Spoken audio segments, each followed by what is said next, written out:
নমস্কার বন্ধুরা, সিম্পল রন্ধনশালা চ্যানেলে আপনাদের সকলকে আরও একবার স্বাগত।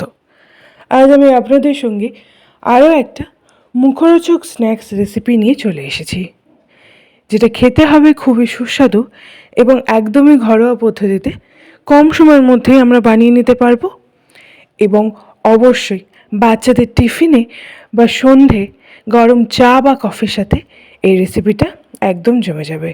তো পুরো রেসিপিটা স্কিপ না করে প্রথম থেকে শেষ অবধি দেখতে থাকুন বন্ধুরা, এবং অবশ্যই আমাদের চ্যানেলের সাথে থাকুন।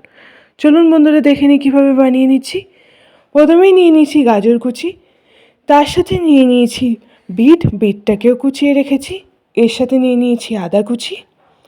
এবার আমি একটি গামলি নিয়েছি, তাতে বাঁধাকপি কুচিটা নিয়ে নেব, তার সাথে দিয়ে দেব গাজর কুচি এবং তার সাথে দিয়ে দেব বিট। আমি এখানে বাঁধাকপি, গাজর, বিট দিয়েছি। আপনারা চাইলে কিন্তু অন্য সবজি যেমন বিনস, ক্যাপসিকাম এগুলোও দিতে পারেন।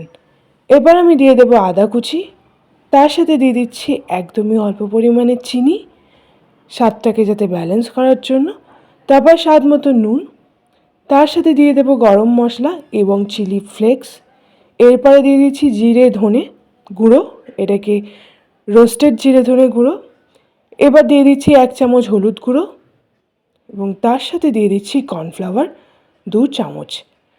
কর্নফ্লাওয়ারটা দিয়ে দিয়েছি, এর সাথে এবার আমি দিয়ে দেব বেসন। প্রায় বড় চামচের 3 চামচ মতো বেসন দিয়েছি আমি। এবার আমি পুরোটাকে খুব ভালো করে মিশিয়ে নেব। আমি এখনই জল দেব না, আগে সবজির সাথে সবটা মিশিয়ে নেওয়ার পরে যদি জলের প্রয়োজন হয় তখনই জল দেব। দেখুন বন্ধুরা, এটা কিন্তু একটু শুকনো শুকনো হয়ে গেছে। এবার আমি অল্প পরিমাণে জল দিয়ে একটা ব্যাটারের আকারে করে নিচ্ছি। দেখুন বন্ধুরা, এবার আমি সামান্য পরিমাণে জল দেব। আমার এটাতে আরেকটু বেসন লাগবে, তাই আমি আরও 2 চামচ বেসন দিয়ে দিয়েছি। বেসনটা দেওয়ার পর এটাকে খুব ভালো করে মিশিয়ে নেব। দেখুন বন্ধুরা, দেখতে কিন্তু দারুণ লাগছে। এইভাবেই কিন্তু পুরো ব্যাটারটা খুব ভালো করে মিশিয়ে নেব, যাতে সমস্ত উপকরণগুলো সবজির সাথে ভালোভাবে মিশে যায়। এবং অবশ্যই খেয়াল রাখবেন যাতে এটা খুব বেশি পাতলা বা খুব বেশি শক্ত না হয়ে যায়। এবার এই ব্যাটারটাকে 1 ঘন্টা আমি রেস্টে রেখে দেবো। 1 ঘন্টা রেস্টে রাখার পর এটা খুব ভালো করে সেট হয়ে গেছে। এবার আমি কিছুটা পরিমাণ হাতে তুলে নিয়ে একটু চ্যাপ্টা এবং লম্বাটে আকারে বানিয়ে নেব। দেখুন বন্ধুরা, আপনারা কিন্তু নিজেদের পছন্দ অনুযায়ী শেপ দেবেন। আমি আমার পছন্দ অনুযায়ী শেপ দিয়েছি। এবার আমি একটি তাওয়া নিয়েছি, তাওয়াটা গরম হয়ে গেলে তাতে 2 চামচ সাদা তেল দিয়ে, তেলটা গরম হয়ে গেলেই আমি এখানে কিন্তু একে একে সমস্ত ফ্রাইগুলো দিয়ে দেব। আমি এখানে এটা শ্যালো ফ্রাই করছি বন্ধুরা, ডিপ ফ্রাই করছি না। দেখুন, এটা একটু লম্বাটে এবং পাতলা আকারের বানিয়েছি, যাতে এটা ঠিকঠাকভাবে তৈরিও হয়। তবে আপনারা যদি চান তাহলে কিন্তু ডিপ ফ্রাইও করতে পারেন, তবে শ্যালো ফ্রাই যেহেতু একটু কম তেল লাগে সেই জন্য এটা কিন্তু একটু হেলদিও হতে পারে। তাই কম তেল দিয়েই আজকের এই স্ন্যাক্স রেসিপিটা আমি বানাবো। একটা দিক হয়ে গেছে, এবার অন্য দিকটাও ঠিক খুন্তি দিয়ে এইভাবে আমি ঠিকঠাক বানিয়ে দিচ্ছি। দেখুন বন্ধুরা, এটা তৈরি হতে খুব একটা বেশি সময় লাগবে না, তবে মিডিয়াম থেকে হাই ফ্লেমে আমি কিন্তু পুরো রান্নাটা করছি। দেখুন বন্ধুরা, ভেজিস ফিঙ্গারগুলো কিন্তু ঠিক এইভাবেই হালকা আঁচে ভেজে নেব।